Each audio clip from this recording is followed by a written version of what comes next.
Assalamualaikum, saya Edi. Jangan lupa subscribe, like, dan komen. Tajuk: Misteri Haruman Daun Pandan. Adakah dari penunggu? Cerita bermula seperti ini. Wanita berseragam putih merah yang di dada kirinya tertera logo syarikat pembersihan itu melihat jam yang dipakainya. Jarum menghampiri 10 malam.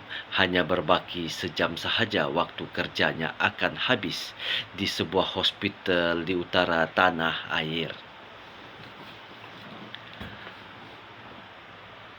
Sebagai seorang cleaner, Rosie akan memastikan ward pembedahan yang terletak di tingkat bawah hospital sentiasa dalam keadaan bersih.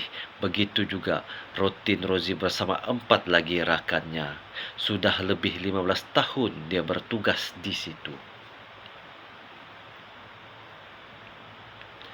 Seperti biasa, Rosie bertugas dari pukul 3 petang hingga 11 malam bersama rakannya.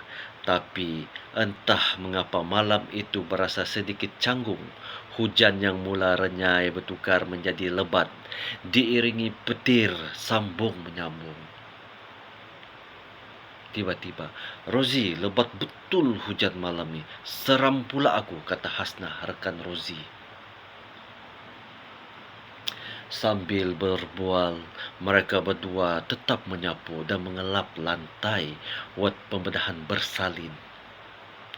Rosie sempat mengeling petugas-petugas di dalam wad yang sedang tekun membuat kerja. Pandangan Rosie terhenti pada seorang wanita yang ditempatkan di dalam bilik khas untuk kes-kes kritikal. Senyuman dengan wanita itu yang akan melahirkan anaknya pada bila-bila masa sahaja. "Syarat sangat dah tu, kejap lagi bersalinlah," bisik hati Rosie. Selesai melakukan rutin, Rosie dan Hasna duduk di lobi wad bersalin untuk melepaskan lelah. Telinga mereka hanya diisi dengan bunyi guruh dan kilat yang berdentum di luar. Tiba-tiba, hidung Rosie tercium bau daun pandan wangi. Tegak bulu roma Rosie mengenang bau daun pandan yang harum itu. Hatinya tidak tenang, lantas Rosie mengucap panjang. Dalam dia duduk di bangku panjang itu, tiba-tiba sekumpulan doktor berlari-lari anak ke dalam wad bersalin. Wajah mereka nampak gusar. "Ada kes kritikal agaknya," teka Rosie dalam hati. Kebetulan Rosie sempat bertegur sapa dengan seorang jururawat yang sedang tergesa-gesa. "Ke Dewan Pembedahan, katanya ada pesakit yang hendak bersalin dan berlaku tumpah darahnya." Rosie hanya mampu berdoa agar pesakit itu selamat untuk melahirkan anaknya. Jam menunjukkan ke angka 11 malam. Habis Rosie bertugas, Rosie pulang ke rumah. Tidak lama waktu dia ambil kerana jarak rumahnya tidaklah begitu jauh dari hospital itu. Tadi kawan abang beritahu ada nampak awak kat hospital. Beritahu suami Rosie setelah dia sampai di rumah. "Ya ke tak?" nampak pula balas Rosie. "Bukan apa, kawan abang tu istrinya baru meninggal masa melahirkan anak mereka tadi. Tercapai juga hajat arwah mahu anak lelaki, tapi sayang dia yang pergi dulu," sambung suaminya lagi. "Boleh jadi kes pesakit tadi agaknya," ujar Rosie dalam hati. Setelah mendengar cerita suaminya, teringat dia pada wanita di bilik kritikal yang sempat berbalas senyuman itu keesokan harinya apabila Rosie datang bertugas seperti biasa.